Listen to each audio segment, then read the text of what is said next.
नमस्कार दोस्तों, कैसे हैं आप सब। तो दोस्तों आज बात करेंगे एक बहुत विशेष फल जिसका नाम है पपीता। देखिए, पपीते का स्वाद तो हर किसी ने लिया है, लेकिन क्या आपको पता है कि जो पपीता है कितने सारे गुणों से भरपूर होता है। बहुत ज़्यादा फ़ायदेमंद होता है हमारे शरीर के लिए पपीते का सेवन। और पपीते का सेवन केवल पके हुए फल के रूप में ही नहीं, वरन इसके बीज, इसके पत्ते और कच्चा पपीता और पका पपीता, हर रूप में जो पपीता है वो बहुत ही ज़्यादा फ़ायदेमंद होता है हमारे शरीर के और शरीर के स्वास्थ्य के लिए। तो आज हम इस वीडियो में जानने का प्रयास करेंगे कि पपीते के क्या क्या फ़ायदे हैं, किन किन बीमारियों में फ़ायदेमंद है, इसके अलावा इसको लेने का सही समय क्या होना चाहिए, और पपीते से जुड़े कुछ नुकसान भी हो सकते हैं कि किस तरह के लोगों को या किन बीमारियों में पपीते का सेवन नहीं करना चाहिए। वो सभी बातें हम इस वीडियो में शेयर करेंगे। तो देखिए, पपीते को चाहे आप सलाद के रूप में खाएं या जूस के रूप में खाएं, ये हमारे सेहत के लिए बहुत ही ज़्यादा फ़ायदेमंद होता है, क्योंकि काफ़ी लो कैलोरिक फूड होता है। तो जो लोग अपना वेट कम करना चाहते हैं उनके लिए भी डाइटिशियंस भी पूरे दिन भर में एक बार पपीते के सेवन की सलाह ज़रूर देते हैं। देखिए, चूँकि पपीते में फाइबर बहुत होता है तो बहुत देर तक पेट भरा रहता है, भूख नहीं लगती है। आप कह सकते हैं स्नैक्स की मंचिंग करने की क्रेविंग नहीं होती, मतलब बेवजह हम जो खाते रहते हैं उस चीज़ की क्रेविंग नहीं होती, क्योंकि फाइबर क्या करता है, पेट को बहुत देर तक भरा रखता है। और चूँकि पपीते में बहुत ज़्यादा फाइबर होता है तो बिल्कुल भूख कम करता है और वेट घटाने में तो बहुत ज़्यादा मददगार होता है। इसके अलावा पाचन क्षमता को बढ़ाने में भी बहुत ज़्यादा फायदेमंद होता है, क्योंकि इसमें बहुत सारे जीवाणुरोधी गुण पाए जाते हैं। देखिए, इस फल के लगभग हर हिस्से का प्रयोग किया जाता है। इसके अंदर एंटीऑक्सीडेंट, कैरोटीनॉइड, साथ ही साथ बीटा कैरोटीन का भी बहुत अच्छा स्रोत होता है।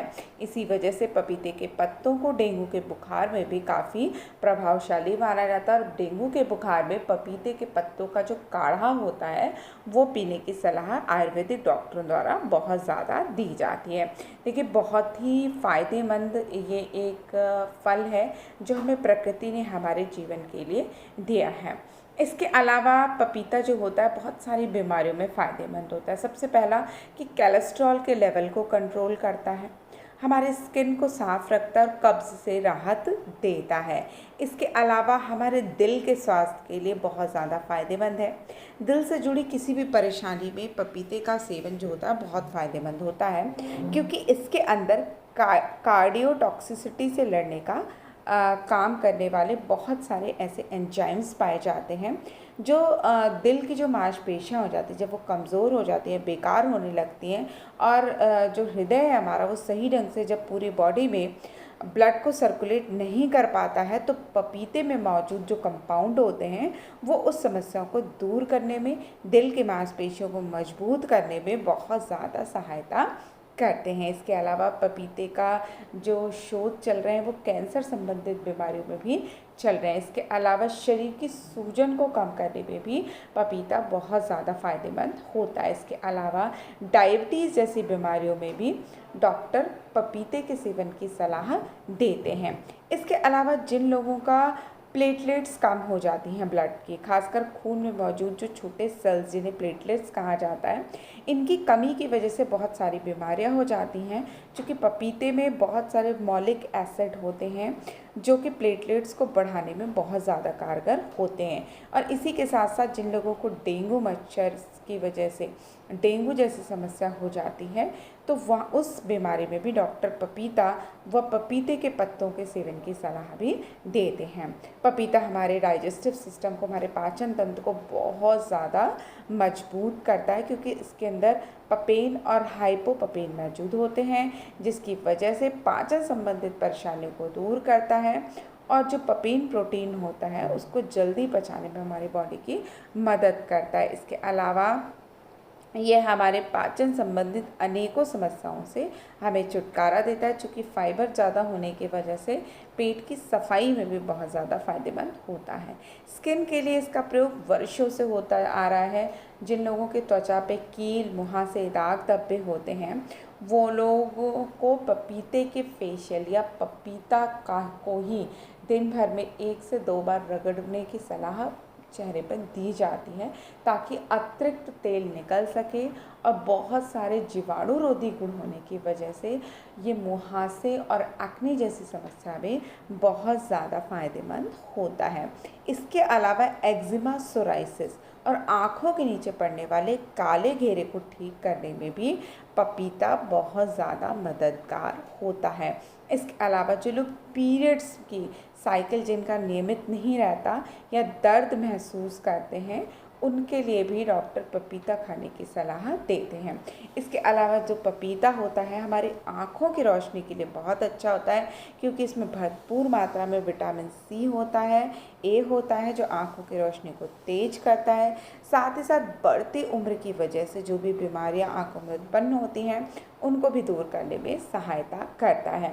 लेकिन इतने अच्छे फल को कैसे खाना चाहिए, सबसे पहली बात तो ये होती है। देखिए, इस फल को कभी भी खाली पेट ना खाएं। यदि आप खाली पेट पपीते को खाते हैं, क्योंकि बहुत ज़्यादा फाइबर होता है, तो पाचन तंत्र को नुकसान पहुंचा सकता है। आपको अपच की समस्या या उल्टी जैसी फीलिंग भी हो सकती है बहुत लोगों को, या बार बार दस्त जैसी समस्या भी हो सकती है। पपीता खाने का जो सबसे बेहतरीन समय होता है वो होता है सुबह के नाश्ते और दोपहर के खाने के बीच का समय, या दोपहर के खाने से लेकर रात के खाने का बीच का जो स्नैक्स का टाइम होता है, उस वक्त यदि आप एक बार पपीता लेते हैं तो बहुत ज़्यादा फायदेमंद होता है। आवश्यकता से अधिक पपीते का सेवन नहीं करें, क्योंकि इसमें कुछ लोगों को इससे एलर्जी की समस्या भी होती है और ख़ासकर पाचन संबंधित समस्या हो सकती है, क्योंकि बहुत ज़्यादा फाइबर होता है तो पेट खराब कर सकता है। इसके अलावा गर्भवती महिलाओं को पपीते का सेवन बिल्कुल मना किया जाता है, क्योंकि पपीते के बीज, अगर बाई चांस आप पपीते के साथ एक दो बीज भी पेट में चले जाते हैं और इसकी जो बीज होते हैं वो भ्रूण को नुकसान पहुंचा सकते हैं। इसके अलावा पपीते में लैक्टेज की जो हाई मात्रा होती है वो गर्भाशय सिकुड़न का कारण बनती है। पपीते में मौजूद जो पपेन शरीर की उस झिल्ली को नुकसान पहुंचा सकता है, जो कि भ्रूण के विकास के लिए पूर्ण रूप से आवश्यक होती है। इसके अलावा जिन लोगों को लो शुगर की प्रॉब्लम है उनको पपीता नहीं खाना चाहिए, क्योंकि पपीते में बहुत लो कैलोरी होती है, तो ब्लड शुगर लेवल और भी डाउन हो सकता है। तो अपनी डॉक्टर की सलाह लेकर ही आप पपीते का सेवन करें। इसके अलावा जिन लोगों को एलर्जी की समस्या होती है पपेन से, तो वो लोग बिल्कुल भी पपीते का सेवन ना करें या अपने डॉक्टर की सलाह पर ही करें, क्योंकि कभी कभी कुछ लोगों को पपीता खाने से सिर दर्द या खुजली जैसी समस्याएं भी हो सकती हैं। इसके अलावा कभी कभी श्वसन विकार भी पपीते की वजह से देखा गया है। ये विकार सिर्फ उन लोगों को होता है जिन लोगों को श्वसन संबंधित कोई एलर्जी होती है या पपीता खाने से एलर्जी होती है, तो उन लोगों को, खासकर जिन लोगों को अस्थमा या कंजेशन है, वो डॉक्टर की सलाह पर ही पपीते का सेवन करें। तो आप, आशा करती हूँ आपको हमारी आज की दी हुई जानकारी पसंद आई होगी। ऐसी ही रोचक जानकारी के लिए कृपया आप हमारे चैनल को लाइक, सब्सक्राइब और शेयर अवश्य करें। तब तक के लिए दोस्तों, नमस्कार।